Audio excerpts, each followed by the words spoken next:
Good morning mga master. Panibagong umaga, panibagong hamon na naman tayo. Panibagong dive. So ngayon dumayo kami ngayon ng isang isla sa Banton. Bali galing kaming Banton, tapos dito sa tawag dito Gakot na isla, Bantoncillo. So eto kami preparing para sa dive. Hindi na namin na-videohan yung pag-alis namin kasi medyo madilim pa nung umalis kami dun sa Banton. So dito nagsisimula yung ano natin, adventures. So habang preparing kami, sinagwan lang namin to papuntang ano, kasi nasa medyo malapit lang yung daday pa namin. Nandito lang sa harap nung pinagpunduhan namin ng bangka.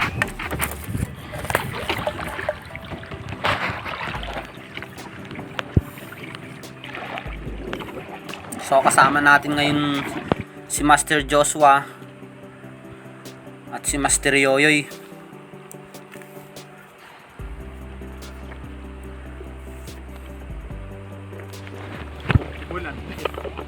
Alright, After prepare tayo ng dive time. gears.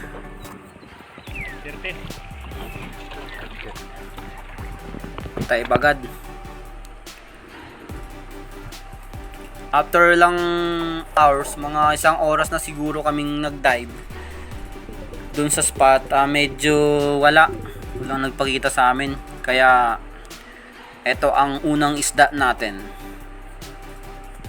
What's this?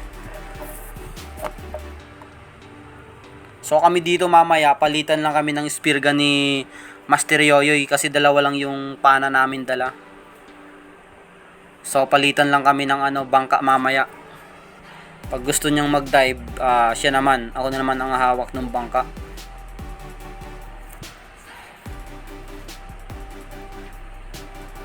So eto ang unang isda natin. So pagkalapag agad natin, pwesto agad tayo. May mga batfish sa unhan, badang sa amin kung tawagin. So may nakita ka agad ako dito na red bass, palapit ka agad.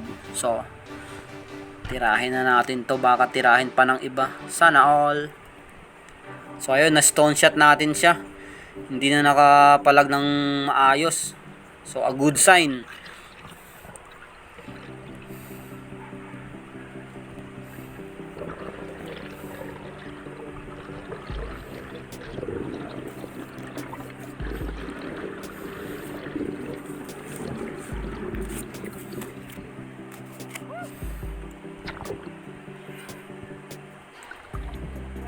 A good shot, good holding shot naman tayo. Pero wala na problema tayo dun sa isda. Kaya kung bago ka pa lang sa channel ko, pa-subscribe naman at pindutin ang notification bell para lagi kang updated sa mga bagong video natin. Salamat po.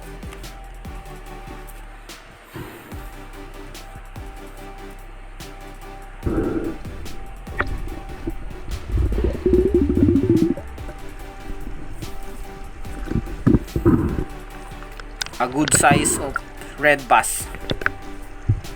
Tingayog sa amin yan. Sa Banton ang tawag. Ganda ng kulay.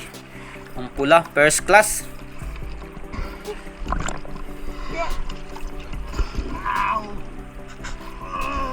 Ayun, binigay ko muna kayo para siya ng mag-aayos pa tayo ng line.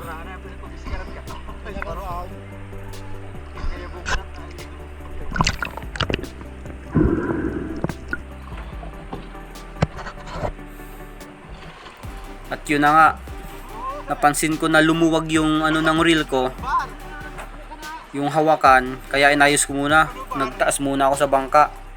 At habang nag-aayos tayo, may napana si Master Joshua na Great Trevally, mamsa. Okay na rin, malaki na rin.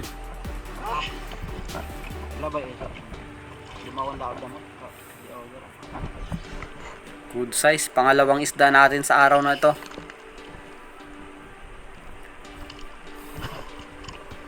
So habang inaayos ko yung drill na nasira. So after ilang hours, naayos na rin. Pinag-ano ko muna, tinalian ko lang ng goma yung hawakan para magamit pa. So lumipat kami ng spot dun sa maliit na isla. Kasi dalawang isla to. After nun, ilang naunang mag-dive si Joshua, nakahuli kaagad siya ng labahita, surgeon fish. At eto, may isa pa. So si Master Yoyo na naman ang pinadive ko ngayon. Ako naman ang tagahawak ng bangka dito. So nagpalit kami muna. So nakahuli din siya. Good size na labahita, surgeon fish.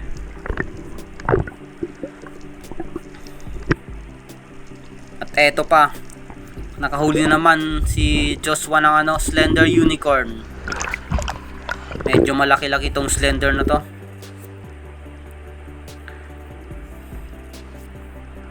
So after ilang dive nila, nag-sits ulit ako. Ako naman ang nag-dive. So ito ang pangalawang isda natin.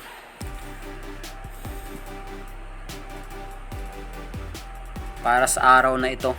So bali naka na tayo, 5 na kasama nung guys. Pa-shoutout nga pala kay John Huna.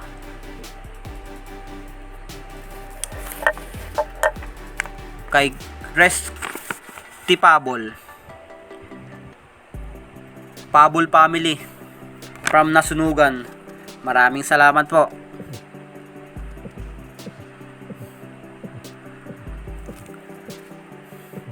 So antay-antay lang dito tayo. Maraming bait. A good signs na parang may naghunt sa bandang laot. Gagandang tingnan dito yung mga angel fish. Sa amin to alibangbang. Ayan, gaganda ng kulay nila. Saka yung mga black unicorn, yung blue. Ang dami din yan. Sa mga dalagang bukid. Buhay na buhay pa talaga ang dagat. So habang nag-aantay tayo dito, may napansin ako dito sa papalapit na 3 bluefin trevally. Malimango kung tawagin sa amin yan sa Banton. Ang dami talagang alibangbang. At ayun na, tinutukan ko na yung palapit na 3. So tirahin ko tong nauna, pinaka nauna sa kanila. Sinugod pa tayo. So at least a good holding shot naman siya. Hayaan na natin na kumuha ng line at para shoutout nga pala kay Banton Lifestyle at kay Biligas. Maraming salamat po.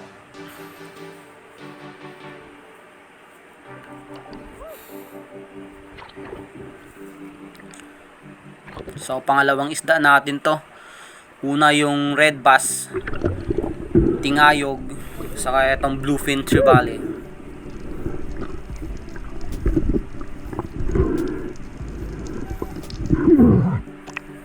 So pagkahawa ko dun, nasugatan ako sa buntot kasi walang gloves yung kanang kamay ko. Naiwan kasi sa pag-alis namin. Mali yung nadala ko, puro pang kaliwa. So binigay ko muna kay Yoyo ito. Siya munang mag-secured ng para patayin yung isda.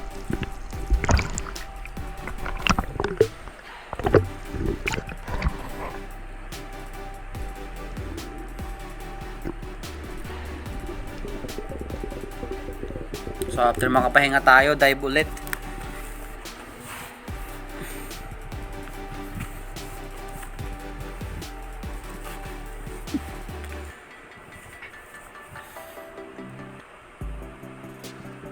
Same spot pa rin tayo, doon pa rin sa nahulihan ng yung bluefin. Malimango natin.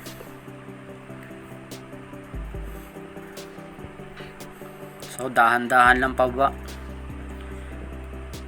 At ito ang unang pang-3 isda natin. So masid-masid lang muna natin kasi Medyo maganda yung galawan ng bait sa ilalim. Parang may naghunt talaga sa kanila. Yun no. Biglang bumibilis. Paiba-iba ng direksyon. Matik pag may mga ganyan, may naghahunt sa kanila. So ayun na nga, may papalapit na another bluefin trevally. Talakitok. Tirahin na natin to. Ang likot talaga na isda to pag napapana mo na. So dapat talaga dito higpitan mo yung line para hindi masyadong makapulupot siya sa corals or ipulupot niya. Kasi pag nagkataon baka maputol yung corals line mo or magasgas siya. Kaya dapat hindi papalapatin sa coral siya.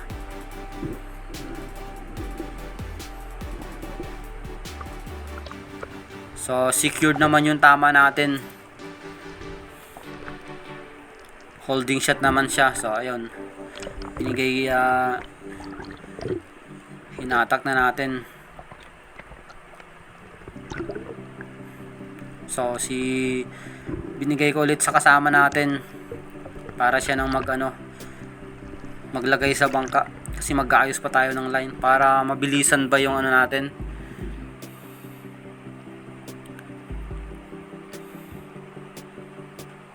So after ilang dive ko, medyo nabulabog na yung spot natin. Ito nakahabol pa ng isang slender unicorn si Master Joshua.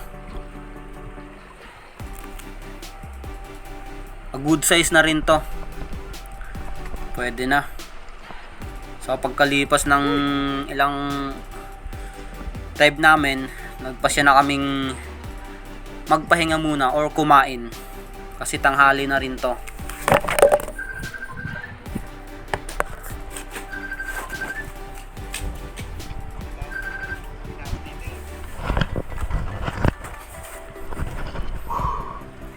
So ayun guys, kain muna kami. Tanghalian. Medyo okay na yung huli namin. So magtatanghalian muna kami na ito. Eto na huli natin. Medyo mapuno na yung cooler. Ayos na rin. Di na lugi sa pag-dive.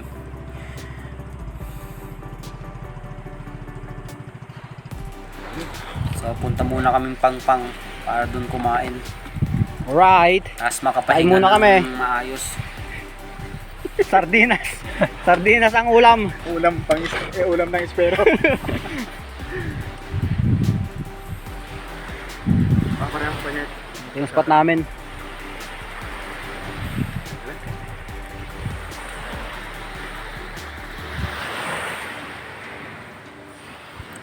Ito yung spot namin.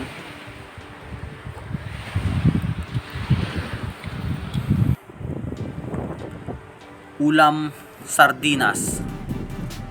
So ganun talaga pag hanap buhay. After makapahinga, pumunta muna akong taas. Tinanong ko kung maganda ang view. Pero maganda talaga sa taas oh. Kita yung Banton. So ito yung lahat na huli namin. Yung iba hindi ko na kinuha yung medyo good size.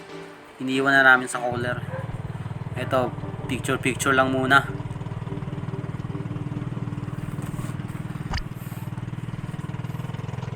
So after lang dive natin nung hapon, wala na tayong nahuli. Medyo matagal din tayong nag-dive.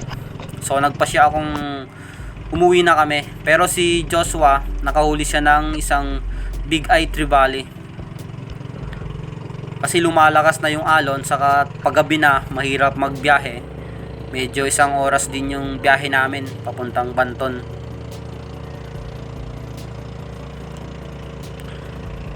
So paggabi na rin to, kaya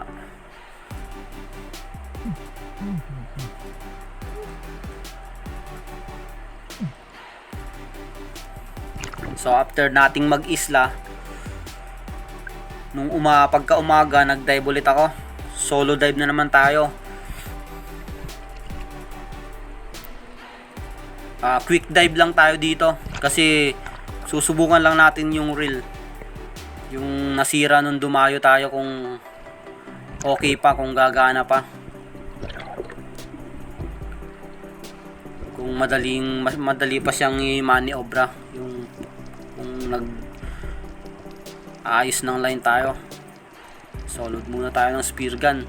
Medyo madilim pa sa ilalim, pero okay lang yan, kita na yan pag nasa ilalim ka na.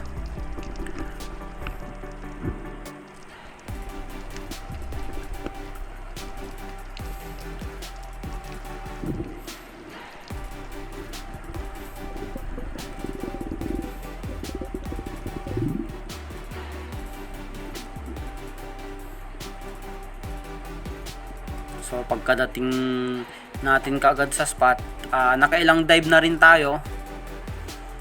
At least eto yung unang isda natin.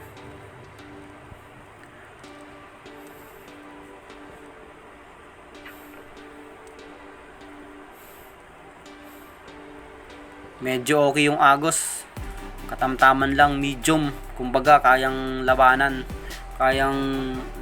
pa sa lungat. So habang papalapag na tayo sa batuhan,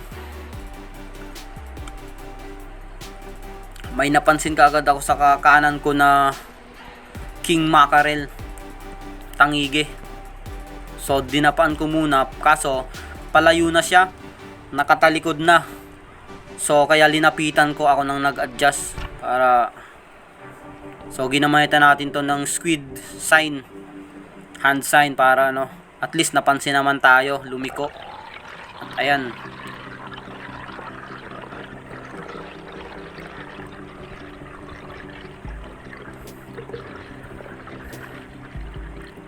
binagyan ko ng line kasi parang mataas yung tama natin, medyo na parang pataas.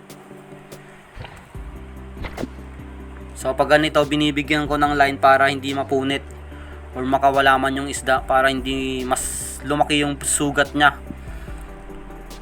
kasi parang hindi secured yung tama natin. So after ilang kuha niya ng line,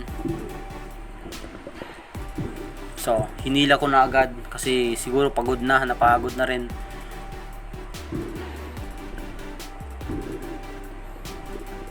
So habang hinihila ko, medyo walang lumalaban, parang malambot na yung line, walang sign na may isda.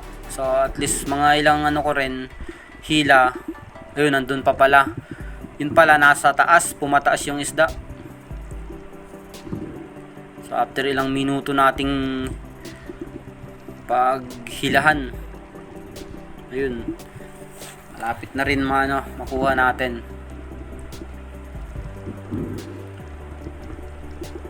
Tangige, king mackerel, napakasarap ng isda, kahit anong luto, inihaw, kinilaw, sinigang,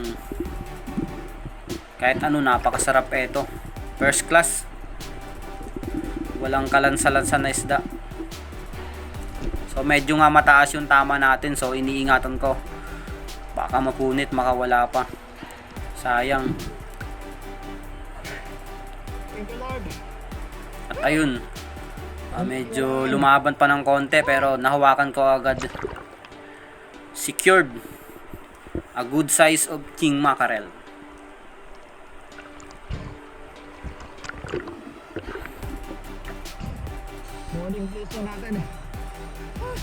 Tangige, napakagandang isda, first class.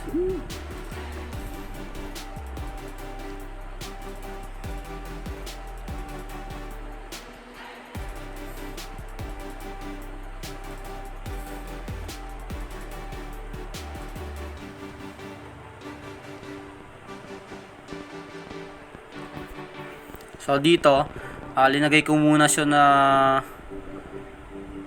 para mag-dive ulit, kasi mabigat na yan pagdalin pa natin. So after ilang dive natin, Nakailang dive na rin tayo. Walang nagpakita na. So umuwi na tayo.